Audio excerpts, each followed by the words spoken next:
देश की आजादी के 75वें साल को केंद्र की मोदी सरकार यादगार और खास बनाना चाहती है। इसके साथ ही सरकार की मंशा है कि हर देशवासी, खास तौर पर युवा पीढ़ी को यह एहसास हो कि देश को आजादी दिलाने में कितने माटी के लाल सूरमाओं ने अपनी जान को कुर्बान कर दिया। लिहाजा सरकार ने इस साल को यादगार बनाने के लिए आजादी के 75 साल पूरे होने पर इसे अमृत महोत्सव के रूप में मनाने का निर्णय लिया था।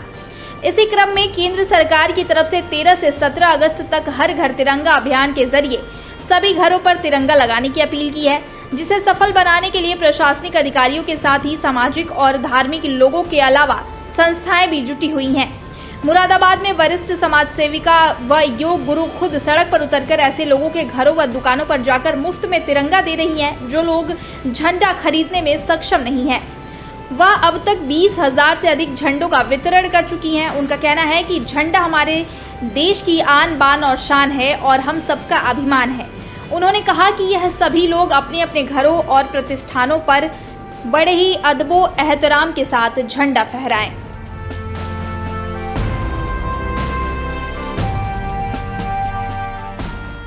आज अमृत महोत्सव हम सब जानते हैं पूरे हिंदुस्तान में मनाया जा रहा है, ना ही पूरे विश्व में मनाया जा रहा है। जहाँ भी एक हिंदुस्तानी वो अमृत उत्सव में पार्ट ले रहा है और ये बात का संकल्प ले रहा है कि हर घर घर में हो तिरंगा, हर घर लहराए तिरंगा। तिरंगा हमारा अभिमान है और इसी ही संदर्भ में पूरा एक हफ्ते का ये उत्सव बन रहा है। चाहे एक हफ्ते का उत्सव है, लेकिन 365 दिन हर देशवासी के लिए, हर हिंदुस्तानी के लिए होता है।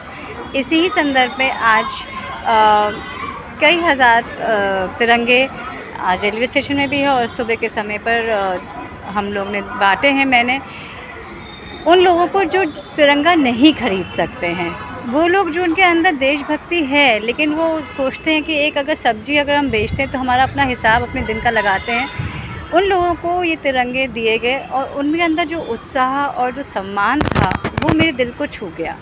इनफैक्ट मैं बताना चाहूँगी, जितने ठेले वाले थे, जैसे उनके हाथ में जैसे टिकिया बना रहे हैं या कुछ उनका हाथ गीला है, तो मैंने कहा मैं आपको तिरंगा तोहफे में देना चाहती हूँ, आप लहराइए अपने घर पर भी और अपने ठेले पर भी। तो बहुत ही सम्मान और प्रेम के साथ उन्होंने पहले अपना हाथ पोंछा, फिर तिरंगे को लिया और बहुतों ने 95% लोगों ने हाथों हाथ उस तिरंगे को लहराया भी। जब मैं वापस आई तो देखा तिरंगे को लहराया गया।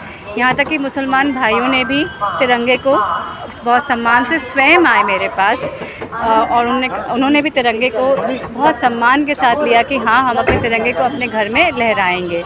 बहुत ही अच्छा लगा जब लोगों ने ये कहा कि घर पर ही नहीं, हम अपने जहाँ काम करते हैं, जैसे वो टोकरी में अगर है तो उनका एक गर्व था कि ये सब्जी मैं यहाँ लगाता हूँ। जैसे एक उनकी वो दुकान है, रोज़ी रोटी है, वहाँ पर भी वो उत्सव मनाना चाह रहे हैं कि हम अपने तिरंगे को शान से लहराएंगे। और उन सबको मैंने एक बहुत सुंदर बात समझाई कि 17 तक लहराएंगे और 17 तारीख को हम उसको बहुत प्रेम से सहेज के, जैसे एक अपने कमरे में सबसे मूल्यवान चीज़ होती है, उस चीज़ को हम अपने वहाँ पर रखेंगे जहाँ सबसे मूल्यवान चीज़ रखते हैं, क्योंकि तिरंगा हमारे जीवन का सबसे मूल्यवान, बहुत ही मूल्यवान और बेशकीमती हमारा ये सामान है। इसको हमें उतना ही प्रेम से रखना चाहिए और सब ने कहा कि ये पक्का रखेंगे।